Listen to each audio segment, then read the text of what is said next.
Sir Lord, Oy. magandang gabi diha. Ay gabi soy. Naon ta koy mga tanan nimo bahin sa maabot nga Pasko. Unsa man imong masulti nga nakaduol naman ang Pasko niya. Nagsugod na gasugod na karon ang simbang gabi. Unsa may imong masulti makapaambit sa ubang tawo nga makabadasig pud sa mga katawhan nga sa maabot nga Pasko. Nga ilang malampos ang siyam ka adlaw sa iyang kapagabi o kadlawon.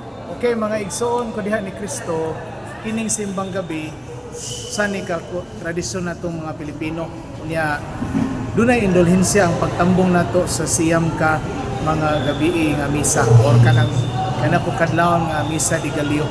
So kung makalahutay ta makatangtang kini sa mga silot sa atong mga sala unya kay sakripisyo man maayong buhat man nya mabasa man nato sa balang kasulatan nga Efeso 6:8 nga matag buhat nato nga maayo gantihan gayon sa Ginoo. Mao nga kun natay pangayoon sa Ginoo ni ining siyam ka mga gabi o siyam ka kadlawon dako ang tsansa nga ihatag na sa Ginoo sa kondisyon nga dili supak sa iyang kabubuton. Mas napoy maingon soy nga kung iyang kabubuton maoy matuman. Di na naman ta mga ampo. Wow. Kay total matuman ang iyang kabubuton. Tinod Mga sir. igsoon, na may gingon sa Ginoo Mateo City nga pangayo aron kamo hatagan. So usa sa kabubuton sa Ginoo nga naa siya mga grasya nga giandam nga iyang ihatag kun atong pangayoon pero og di pud pangayoon dili niya ihatag. Mo na nga it is the ordinary condition of divine providence nga ang grasya pangayoon gyud. Now niining pagpangayo nato sa grasya sa Ginoo kung dili manggali ihatag ang atong gipangayo soy kung kinasingkasing ta ug malahotayon nga nangayo naay ihatag nga lain nga tupong or labaw pa sa atong gipangayo ug mas makaayo nato.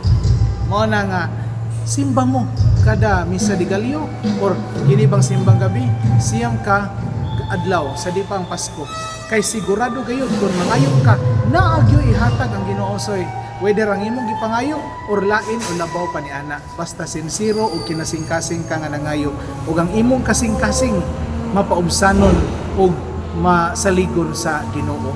Kay sa San Lucas 11:10 ang tanang nangayo hatagan makasasala o dili basta mangayo ka kinasingkasing uban sa hugot nga pagsalig sa Ginoo ug pagtalikod sa sala ihatag ang imong gipangayo or lain or labaw pa sa imong gipangayo nga mas makaayo alang kanimo. So atong pahimuslan kini nga dakong grasya soy. Kasi So, Lord. ang Ginoo di ra ba malupig sa pagkamagihatagon di sa palupig. Tinod. If you are generous, God cannot be outdone in generosity. Okay, thank you kay Sir Lord sa imong manindot nga By pamalandong. the way, soy atong ipahibaw sa atong mga viewers Okay. na niata sa kinanindutang simbahan sa Hagna, San Miguel Manisya. na parish, no? Nindot kayo nga simbahan.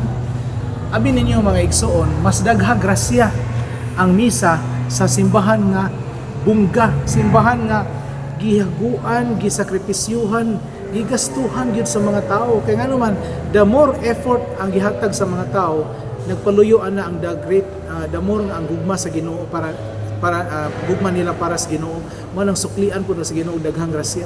Tinuod man nga ang tanang misa equal sa intrinsic merit kay maoro man Kristoha ang gihalad pero na may gitawag extrinsic merit kanang accidental graces kanang dugang mga grasya na ihatag sa Ginoo ug mag-agad na sa disposisyon sa katawhan sa ministro sa ato pasapari ug sa mga nagalagad sa altar nya kining simbahan na klaro man ni nga bunga sa gugma sa mga tao ngadto sa Ginoo dakong gugma kay dili namang tabo ni kanindot nga simbahan og wa may gugma mga tao diri o minus sila gugma mao nang daghang grasya ang madawat sa mga tao na manimba ni ining lugar.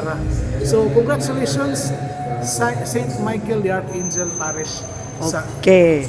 puno sa grasya sa inyong parokya.